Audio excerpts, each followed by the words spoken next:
All right, guys. Well, I was just recording right now, and at like 10 minutes into it, it stopped because I was out of storage. That's so annoying. And then I have to go back and I have to delete a bunch of videos. All this like cool home porn videos that we make, where I use accents and shit. I tried to do a video today because we went to go see Paul's widow, Sophia. She's about 2 hours away from us. We're on a little vacation, a few days away from LA, and Paul's widow's 2 hours away from us. So I had to drive 2 hours each way. So I really had like no time to do anything today. So I tried to record a video and I had Karina in the passenger seat recording. And that didn't work at all because like I'd get all animated, I'd be all into it and like look at the camera and try to do an impression, like swerve and almost get us in an accident. Do you imagine if they found myself? It'd be like found footage, the Blair Buttfuck Project. Just me talking about like all sort. Then me and all these fools got in a fucking sex riot. These guys would be like, oh my God, can't believe this guy died.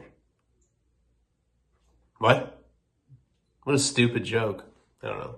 I was doing stuff like that too. And then I'd like say stuff. I'd say jokes to Karina, try to like say, and she'd just be like, your dick stinks. I'm like, what do you mean? She's like, I can smell it through your pants and you're not funny. I'm like, Jesus.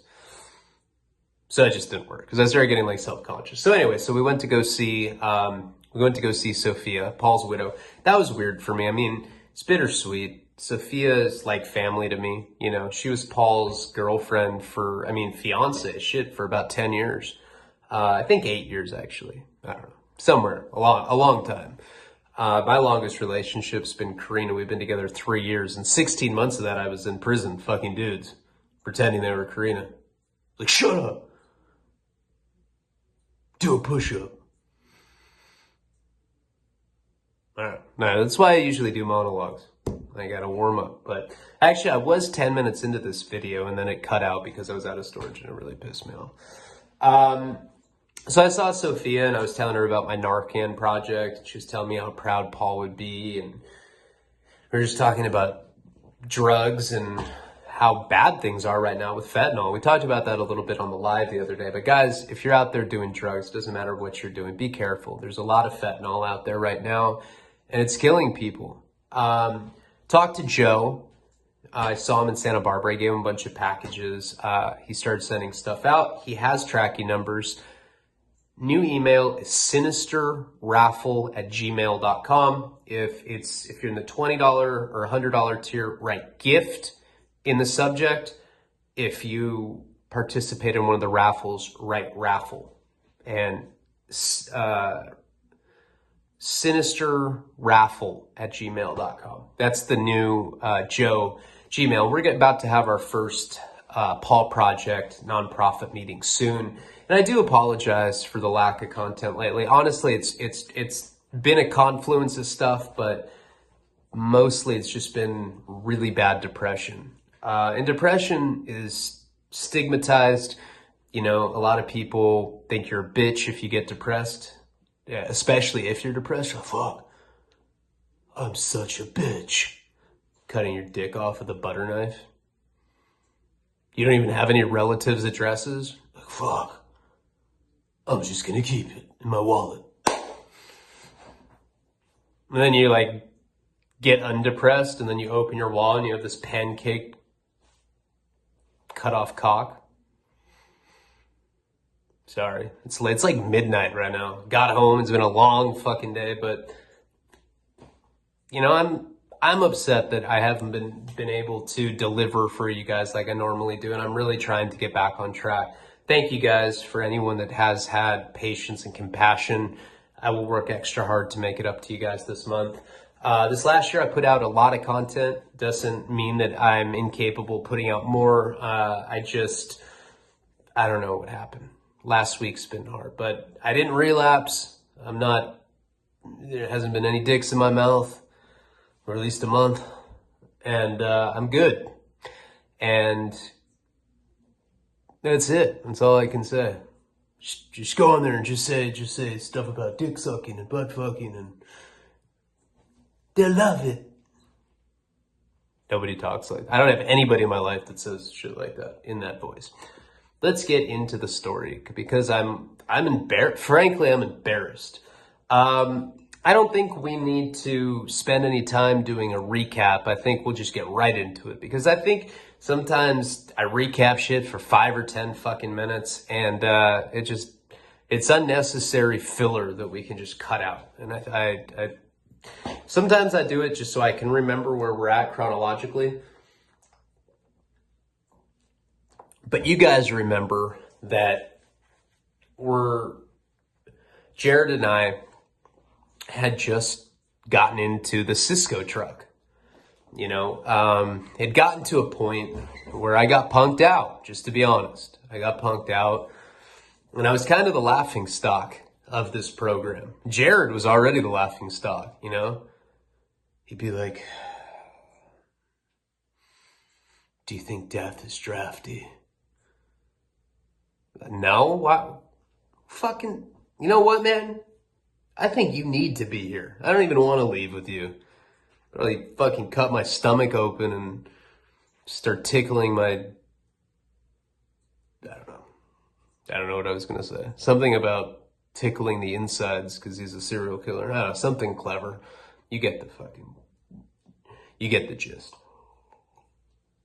So we go to the back of this Cisco truck. So Cisco is a company that it's like generic food that generally stocks institutions, whether that be jails, psych wards, rehabs, residential treatment centers. The place that I'm at in this particular story is Aspen Ranch.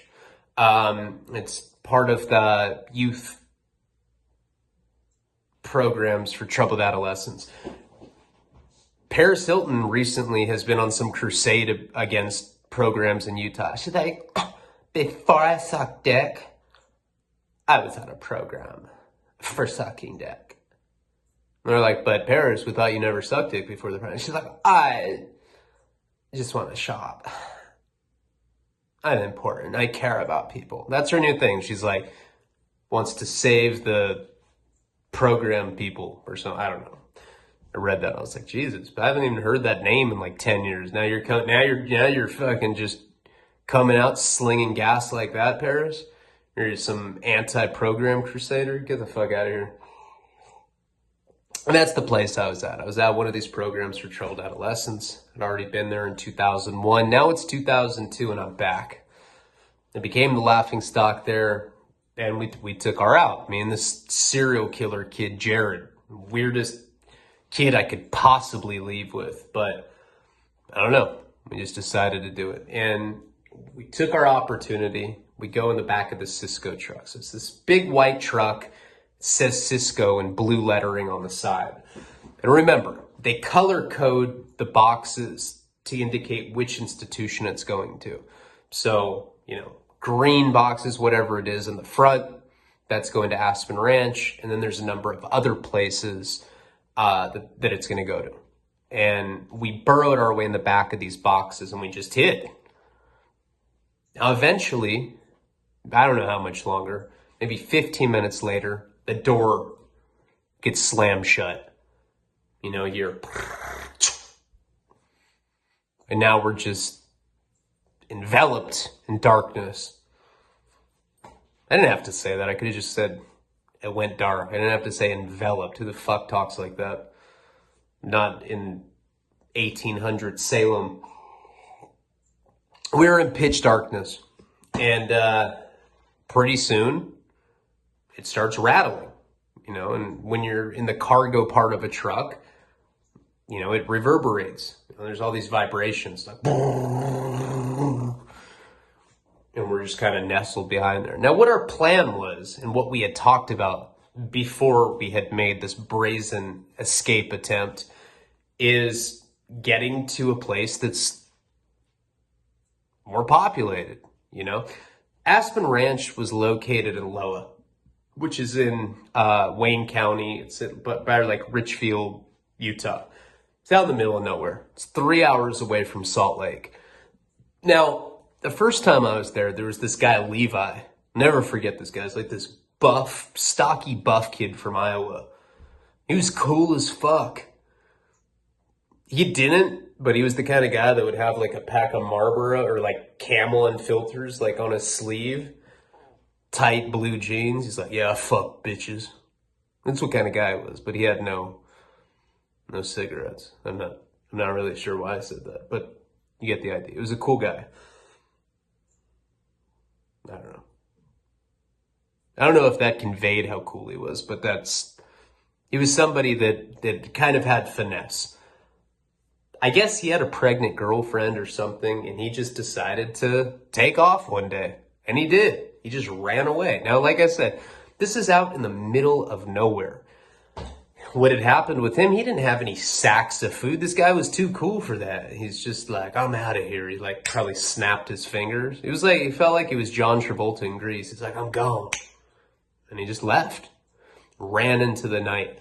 And what ended up happening with him is it was like some crazy like shit you'd see in like a 1930s newspaper. You know, there's like all these farmers with dogs and lanterns. There's like black and white photos of this shit.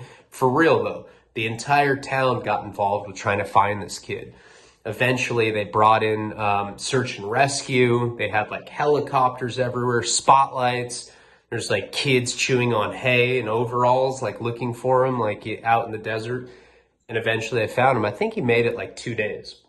But what I learned from that particular situation is it was pretty much impossible to get away from this place successfully unless you had a car.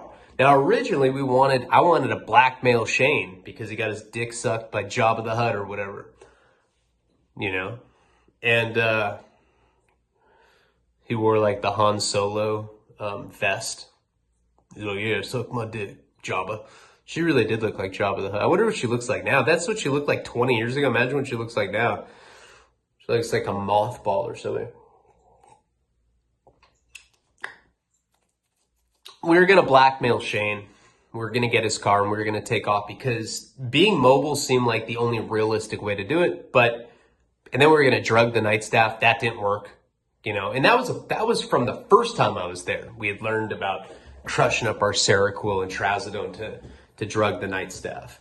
But we ended up getting this opportunity instead. So now we're in pitch dark, trucks rattling, right?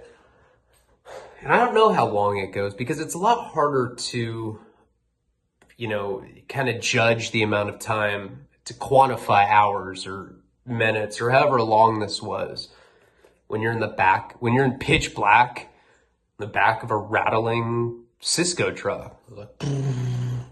Now, we weren't talking. You know, it was one of those things. I don't know. Jared was probably saying creepy shit, whispering it, but I didn't hear him. And a lot of time goes by. I want to say at least an hour, maybe 45 minutes. And Jared leans into me. I can feel this fool's breath on me. I'm like, ugh. It stunk. It smelled like death. Probably chewed on dead animals or something. He's a creepy kid. And he's like, hey. I was like, shh. So, hey, man, I gotta pee. I'm like, well, I don't know what to tell you, bud. He's like, well, I can't hold it anymore, bro. Well, what do you want me to do? You want me to tell the Cisco food fucking driver that we just made some escape from a youth detention camp and maybe he can just let you out to piss? You're just gonna have to tough it out, bro. He's like, but I have a bladder issue. I'm like, instantly I regretted leaving with this guy. I was like, great. I left with the biggest bitch. What 16-year-old has a bladder problem? Fucking loser. Nah, I was ignorant back then. For any of you that have bladder problems, I'm indifferent about them. So he just shuts up for a little bit. Probably about another 10 minutes goes by. He's like, dude, I can't hold it. I was like, well, don't piss in here. It's too late. I was like, what do you mean? He's like, I pissed on myself. Now, I can't see him. I can only smell his breath and I can feel warmth on my face, right? And I'm like, I'm like, what do you mean you peed on yourself? And then I just hear sniffling. I was like, are you crying? And you just hear, I couldn't tell if he was crying or beating off. For real, it was creeping me out. No, I knew he was crying. I was like, are you serious? This guy just pissed his pants. We're in the pitch dark. He pissed his pants and now he's crying. Imagine if we get caught. There's these two teenagers in the back of this cargo truck. One of them has a big urine stain on his crotch. I was like, Jesus Christ, dude. Now, how are we going to blend in wherever? We had no idea where we were going. We didn't even think it out. I just assumed that this place would take us to, I don't know, another facility, someplace more populated, wherever it was. But now Jared's sitting in there and he's crying. It's ridiculous. So another like 20, who knows how much time. It had to have been quite some time because eventually the truck comes to a stop. And so I'm like, all right, Jared, just be cool. So we're kind of like we're in the very back of this truck, right? There are a bunch of cardboard boxes and stuff. We crawled over them. We kind of like burrowed ourselves in the very back of this. And we just sat there and waited. Now the truck stopped. Once in a while, you'll hear a little sniffle from Jared. Like, dude, come on, man. Just man up. Jesus Christ. All of a sudden, the door opens. Light floods in there. And then, put my hand over my face a little bit to shield the light. And that's it. We just had light in there and we didn't hear anything outside of there. So we didn't know if the coast was clear. We didn't know what to do. Now boxes start getting moved out, probably about another 10 minutes after, right? And we start seeing boxes move out. And I tell Jared that we got to go. I'm like, dude, we got to hop out of here. We're going to get caught. There weren't that many boxes in there. If the back of the truck was this full of boxes, there's probably this much boxes left. So it's like they take probably like 7 or 8 boxes full of shit in front of us. As soon as they grab that, we're screwed. And we know that. And I told Jared, we might have to run at this point. So we keep hearing some boxes move. It's kind of like in a rhythm. Like you'll hear and then it'll stop. Then a couple minutes later, and it's getting closer and closer to us. I'm like, all right, man. Next time there's a gap in sound, we're out of here. Jared's like, okay. I was like, and don't cry, dude. Please don't cry. Once there's light on us, don't cry. God. Thought he was a killer. He turned out to just be a simp. So we hear the and then the gap of sound. So we get up and we spring out of there. Now we're in a big truck parking lot. I thought we were going to be at another facility, but we're at like some big lot with a bunch of other Cisco trucks. I think we're at some I don't know, probably their loading facility, or their warehouse or whatever, where they load the boxes. But they were actually taking stuff out of there. So we're in this huge parking lot and, you see people going up into trucks, whatever. Nobody saw us get out of the truck.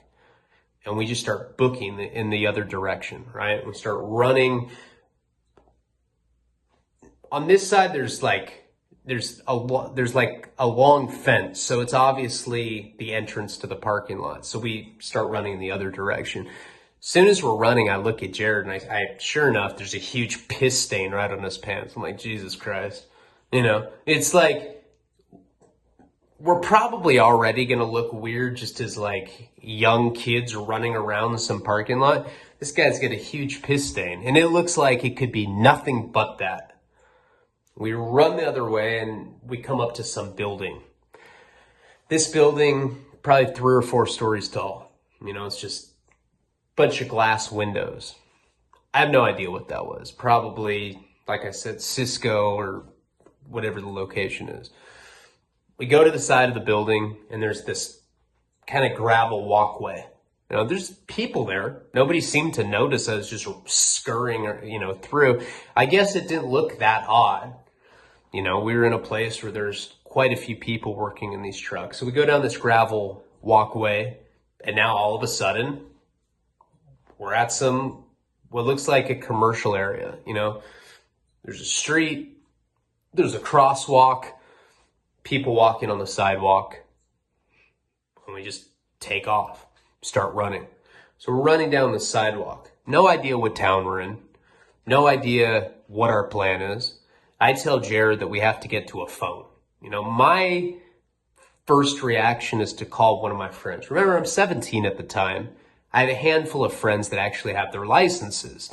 Now, my best friend, the guy that's living with me, the guy that drives the infamous Mustang, I don't know if he's been arrested. I don't know if him and Kelly were picked up for the Grand Theft Auto and for the assault on the guy that Kelly had sprayed the hose with. I don't know whatever happened to Brian and Clyde. These are all unanswered questions to me at this time. All I know is that I'm in some random, I guess, town in Utah. And we're no longer in this desolate, desert ranch location. We're 3 hours away from Salt Lake, but like I said, there's plenty of cities in between. None of them are walking or running distance. And we had been driving for well over an hour, maybe more, probably, I don't know. It's so hard to judge when you're in complete darkness. You can't see markers or whatever, but I'd say we're probably driving for a little over an hour. That's what it felt like. It could have been less, who knows? We're in some town, and I'm trying to find a phone. Now, back then, this is in 2002. It's not like you could walk up to anybody on the street and everyone would have a cell phone. People tend to forget that there was a time where you actually used pay phones and where not everybody used a cell phone. Nowadays, if it was 2020, well, I don't know, everyone would be all weirdos with their masks. It would probably be easier right now to get away with it because everyone would be all masked and you could come up with some crazy shit. My parents kept sneezing on me, so we fucking took off. I knew for a fact, and I told Jared, we're literally just running down the sidewalk, running to where I don't know. Like I said, we didn't even have a plan. But I had told Jared that we need to start calling our friends. The only chance we had was to try to convince one of my friends that had a driver's license to come swoop us up in Utah. It's like 10 hours from Santa Barbara. It's not that bad. In high school, that seems like forever.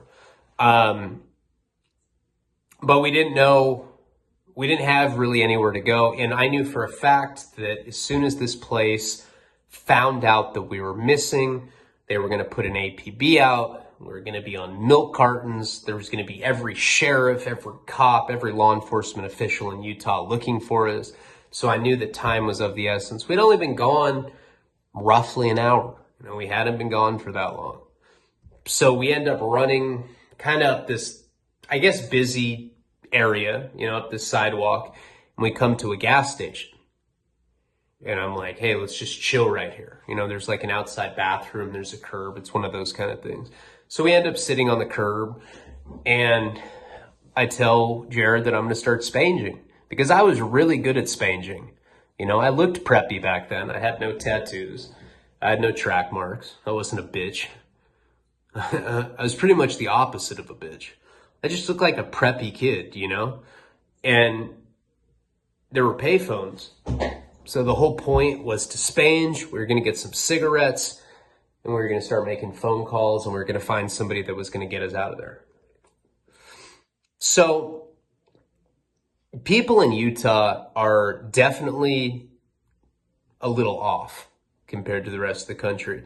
For any of you that actually live in Utah, I'm really, really sorry that I'm speaking ill of you, but we would call you guys Utards. So what? weird people in Utah. People be, leaving their, pickup trucks or whatever.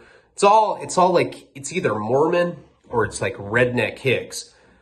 And, usually in Santa Barbara, that's like a very like rich town. I just go up to people and I'd be like, hey, my parents let me drive the family station wagon and I ran out of $7. That was all the money they gave me for gas, and I'm supposed to be home by 5. It's my curfew. Do you think you could spare $1 or two? People are like, oh my God, here's $2. In Utah, I'd go up to people and ask them, and they'd be like, are you some sort of teenage prostitute or something? I'm like, because I'm asking you for spare change. I didn't say I'll suck your dick for spare change. Oh, I don't got none then. For real, that's how people were. No, I mean, I'm asking people if they have any spare change. They're coming from their pickup trucks. People are saying no. Nobody's giving us anything. And once in a while, someone will give us a quarter or something. I think in 30 minutes, I spanged up like 70 cents or something. Not enough to get anything. I think I could afford like 2 Jolly Ranchers or something. And I like got 2 and gave Jared a grape or something. He's like, hey. Grape reminds me of Carcass, he was a weird guy. But how could I take him seriously? The guy had a piss stain in his fucking crotch at this point. So it was pretty obvious at this point that we were going to run into some issues spanging. Now, it was probably noon. Probably about, right around noon. Maybe 1, somewhere in the afternoon. And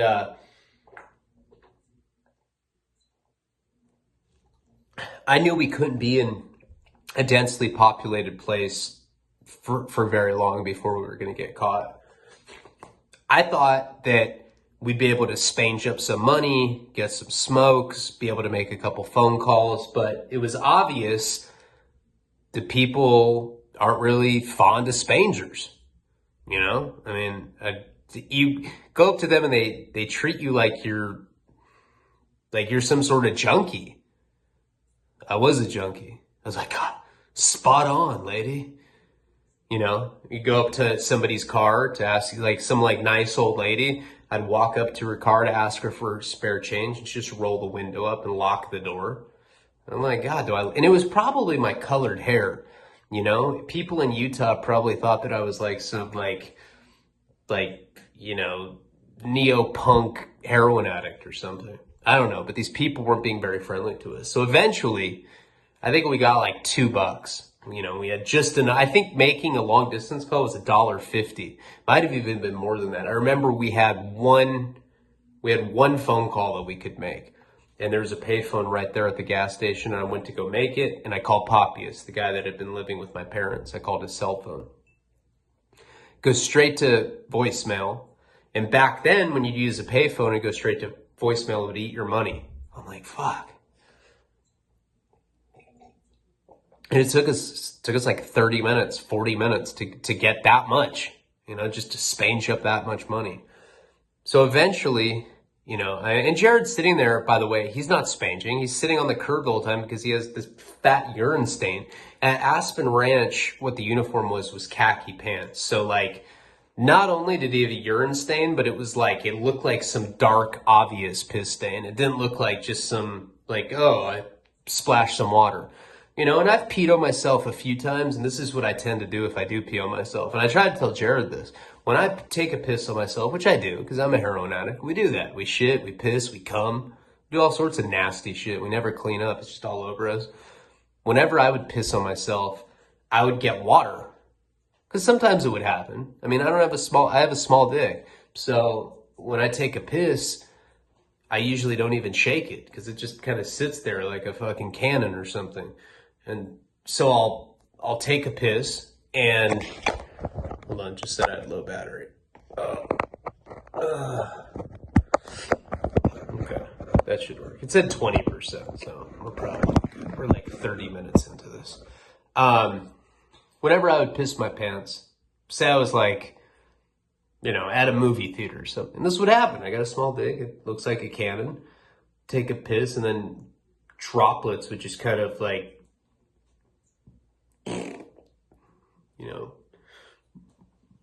sloppily fall out of the tip of my dick. And there'd be all these droplets of urine on my pants. I'd be like, fuck. And then I would just go to the sink and I would get water. And then I would just put water all over my pants. So there's not just droplets. So and then I'd put water on my t-shirt too. So there was like so much, it couldn't possibly be piss. If that was piss, you would have been splashed like a bazooka full of piss. Like, I always did that so that people would know that it was pee. And then people would be like, what happened? I'm like, dude, fucking the sink gasket just kind of, can you say that? Is there a sink gasket? I don't know. Sometimes I say terms that don't really make sense. But anyway, Jared wouldn't listen to me. He's sitting on the curb, so I'm the only one spanging. And by the way, I was a lot more normal than him. He couldn't help but say creepy shit that would probably get us no money. He'd probably get us arrested quicker than anything just by making eye contact with somebody. It's such a Hannibal Lecter stare to him. He's one of those people. Like, you just feel like at any moment they're going to start masturbating or something. I know you've seen people. Have you ever taken a public subway? You've seen people like that. That's Jared. Jared's probably doing that right now on a subway somewhere with COVID. Right, cough. Sorry, guys. It's been one of those days. So eventually, after I try to call Papias on the phone, it goes straight to voicemail. It eats my change that I spent so much time trying to get, and nobody was trying to give us anything. People out in Utah are very, very weird. If you're ever there, even if you have money, think of me and try to spange and be like, damn, you're absolutely right. Spanging does not work in Utah. So eventually we have to leave. I tell him, I'm like, hey man, by now we've been gone long enough for sure. It's probably 2 p.m, I want to say. We've probably been gone a couple hours at this point. For sure, they know we're gone. Now, the chances that they know that we took the, what's it called? The Cisco truck are probably pretty slim. I don't think that they would put that together, but they may. At this point, we still didn't even know what town we were in. I wasn't even asking people. I was more concerned about getting money so I could get cigarettes so that I could call my friends. We still didn't even know where we were. And they probably, even if they knew that we were gone, wouldn't have thought that we were wherever we were with the Cisco truck. If they were smart, they would have, but we weren't dealing with the smartest people.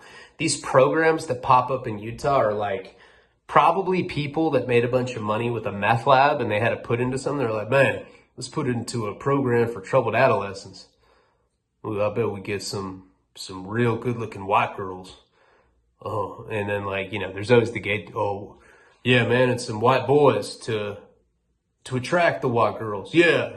Hell yeah, man. High five. Let's buy one of those. That's seriously the kind of people that probably buy these places because they're run by a bunch of morons. You got Aubrey that's looks like Java sucking ranchers' dicks in the parking lot. And it's all rednecks and hicks like that. You see some very odd people.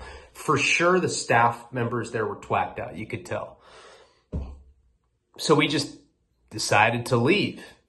Being at one place for too long is a liability. Even at 17, I knew that.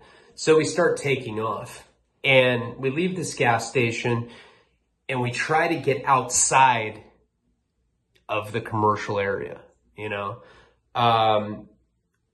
because it's located kind of by some, suburb or whatever. There's homes and stuff. It's like we were at some industrial section.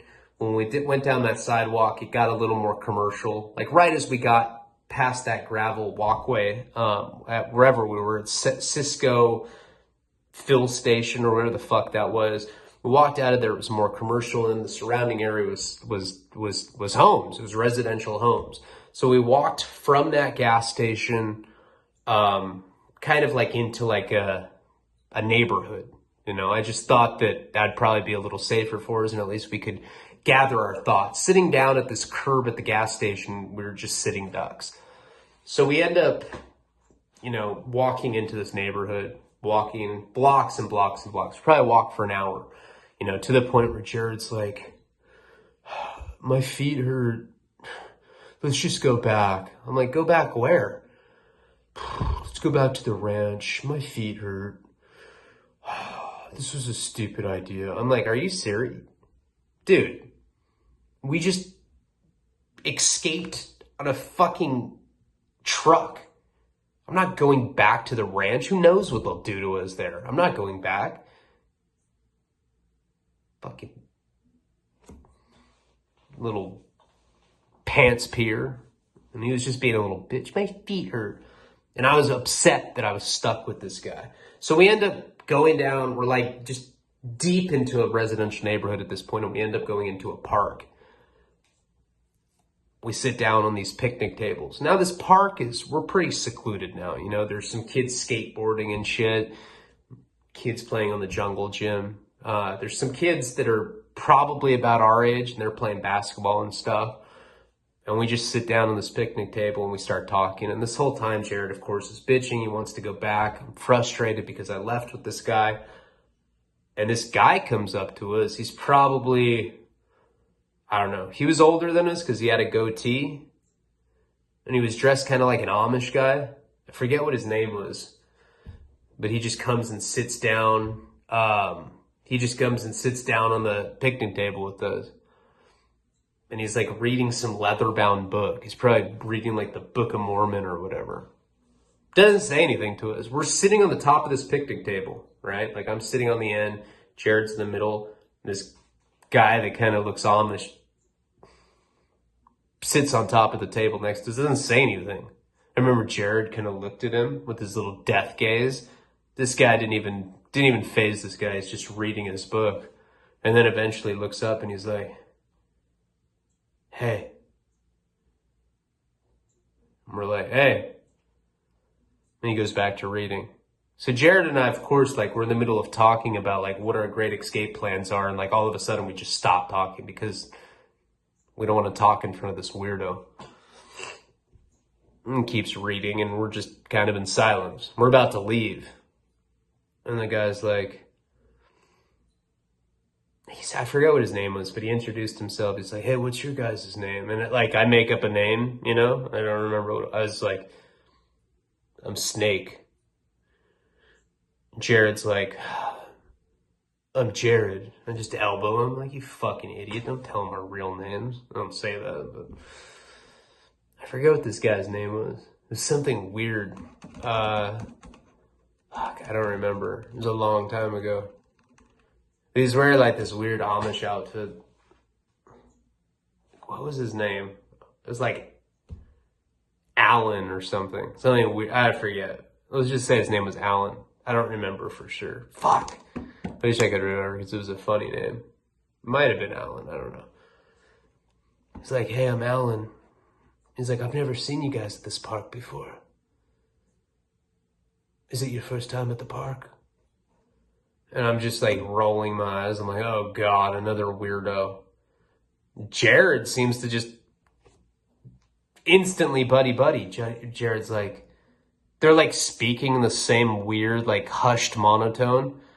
Jared's like, it's actually our first time at the park. Alan's like, it's a good park to be at for the first time. And Jared's like, dude, you're really cool. So are you. I'm like, I just want to get out of there. This is like like, it's embarrassing just sitting with either one of these guys. To sit with both of them, I'm like embarrassed. There's like some girl walks by and I'm just like, I don't even want to be seen with these guys. So Jared and this guy, I guess Alan, let's just call him that, they start like striking up this conversation.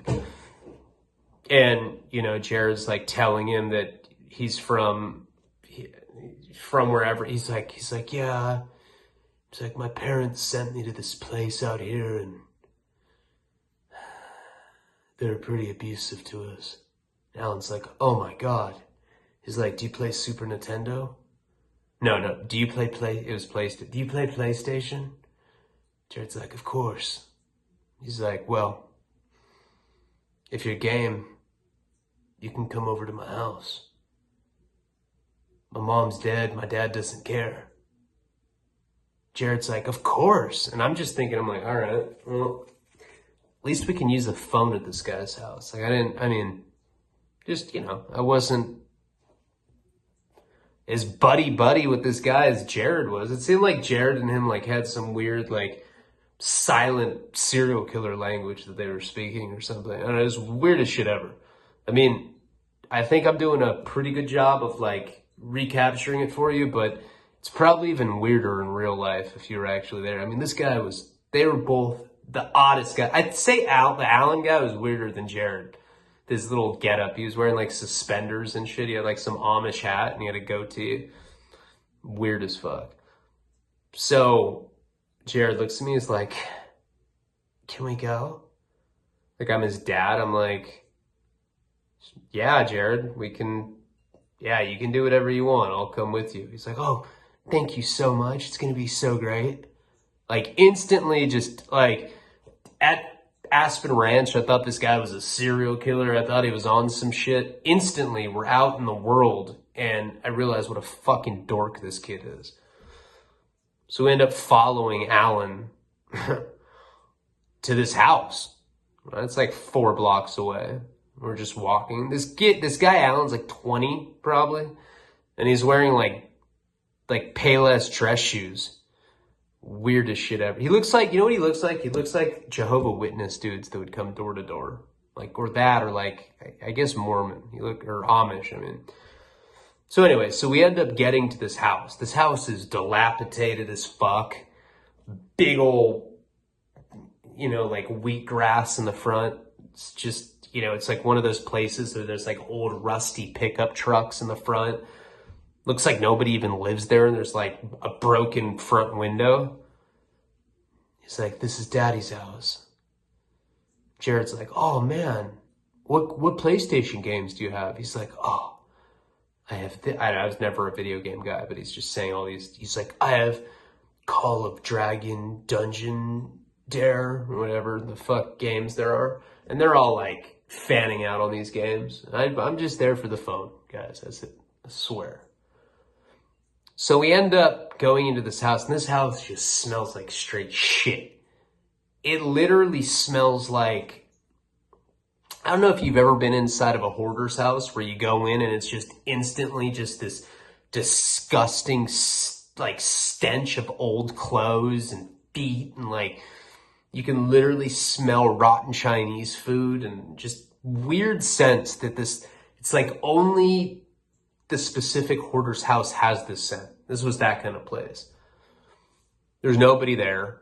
There's like a broken TV in the living room, and Alan's like, this isn't my room. My room's upstairs.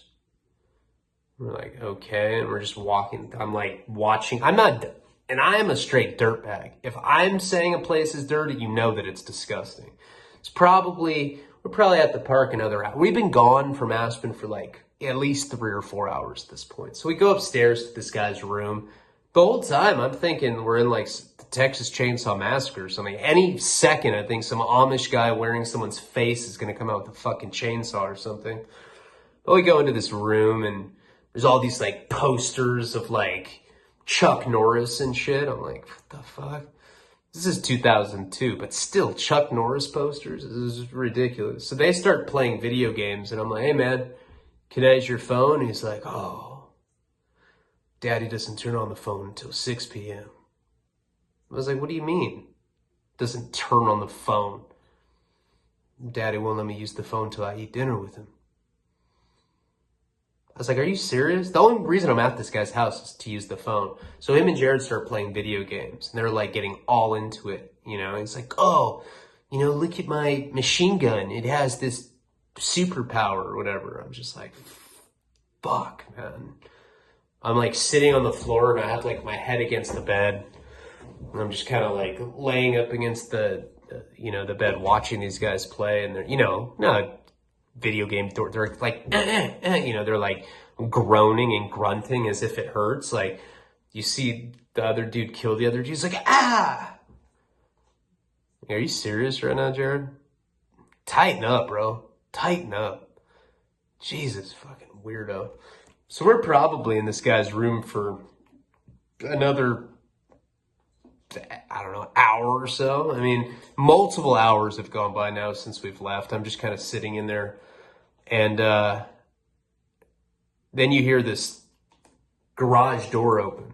You know, you can like hear it from the room we're in. And he like puts the game on pause and he's like, hey, Daddy's home. We're going to have to eat dinner. And I was like, well, what do you mean we? He's like, well, I can't have people over unless they eat with us. I'm looking at Jared. I'm like, are you serious right now, man? He's like, what? Let's see what happens. I'm like, see what happens? I'm like, not even whisper. He's like trying to have me not have this other dude here. I don't even care. I'm like, bro, this is fucking, I just want to use the phone and get the fuck out of here. This is weird. This place stinks. Alan's like, do you not like it? I'm like, I don't know, man. I'm just here to use the phone. We got to go. Our family's waiting for us. He's like, look, just eat dinner with me and Daddy, and we'll let you use the phone. I'm like, all right. Whatever, you know?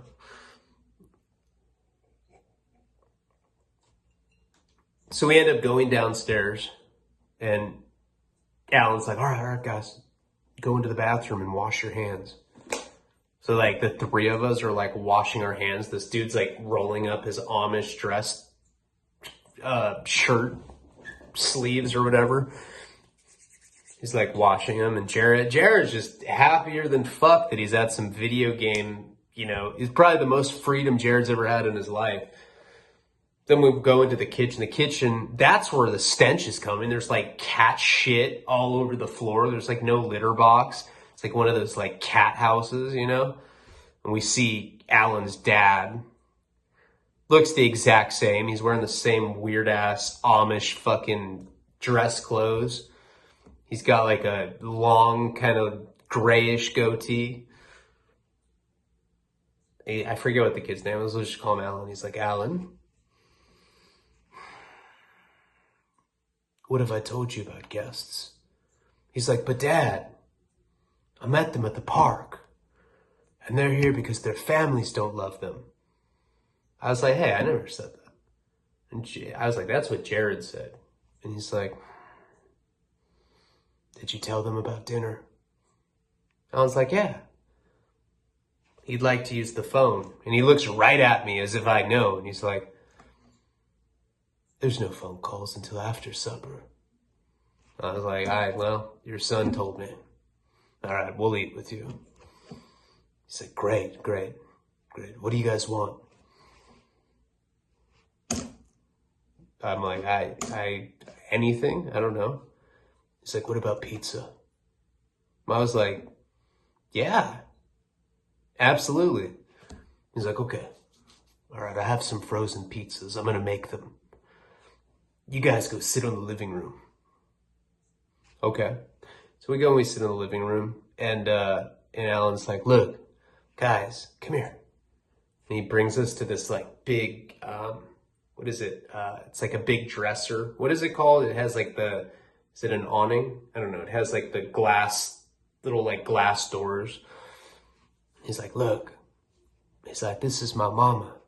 And he has this little wooden box with like her ashes in it. I would assume it's just this like little wooden box, and it has like this gold plaque on it and says some name on it. He's like, every night, Mom eats dinner with us.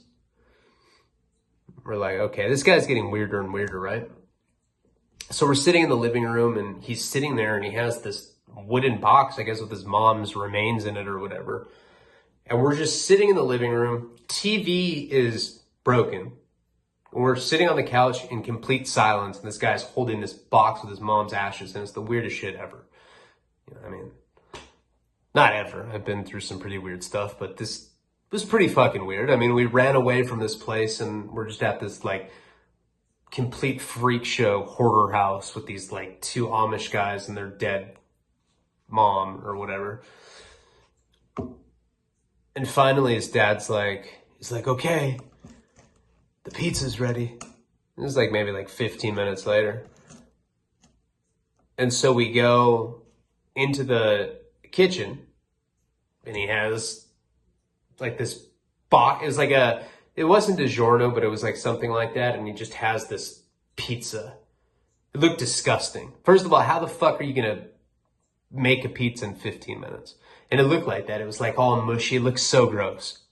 Didn't smell right. Like had like no scent to it. It was just some mushy. I don't even know how he made that. Probably got like a blowtorch. Considering how run down this house was, it wouldn't even surprise me if he like put it over an open flame or something. It was the weirdest shit ever. So he ends up putting the pizza on the table, and we sit down to eat dinner, and he's like, Alan, do you want to say the words for your mother? He still has the box with him. So Alan's like, all right, come on guys, stand up. And he puts the box in the middle of the table, right next to the pizza.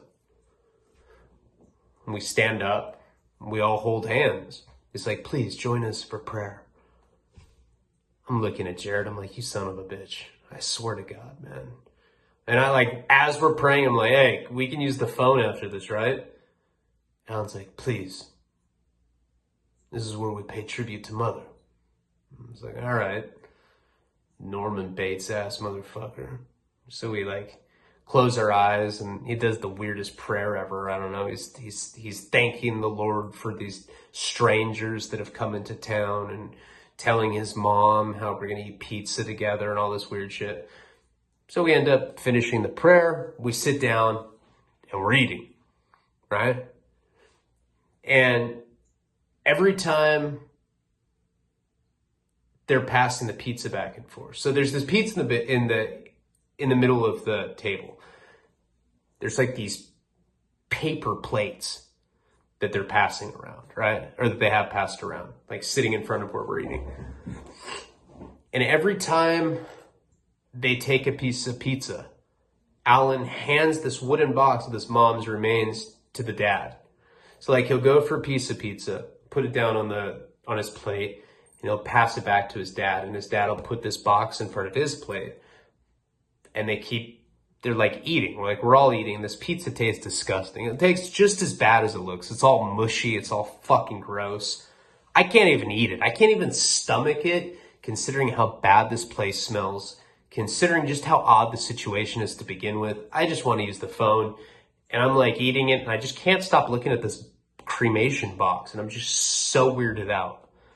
It's the weirdest shit ever, right? I mean, you walk around every day and you see random people on the street, but you have no idea how truly odd people are until you go into random people's houses like this, and they're like passing this kid's dead mom around in this wooden box as they eat. Now, it's not weird to have a cremated loved one.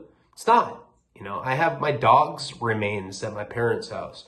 I guess that's different than like your mother or whatever. But it is weird to be passing her around every time you get a piece of pizza.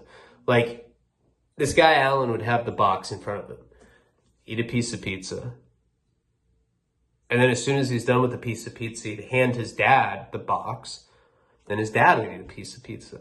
It's the weirdest shit ever. We're like, what the fuck? So I tell them, I'm like, hey, I'm not hungry, I'm cool. Hey, sir, it's been really great. I'd like to use your phone. He's like, okay. Just let us finish. This is a tradition that we do every night.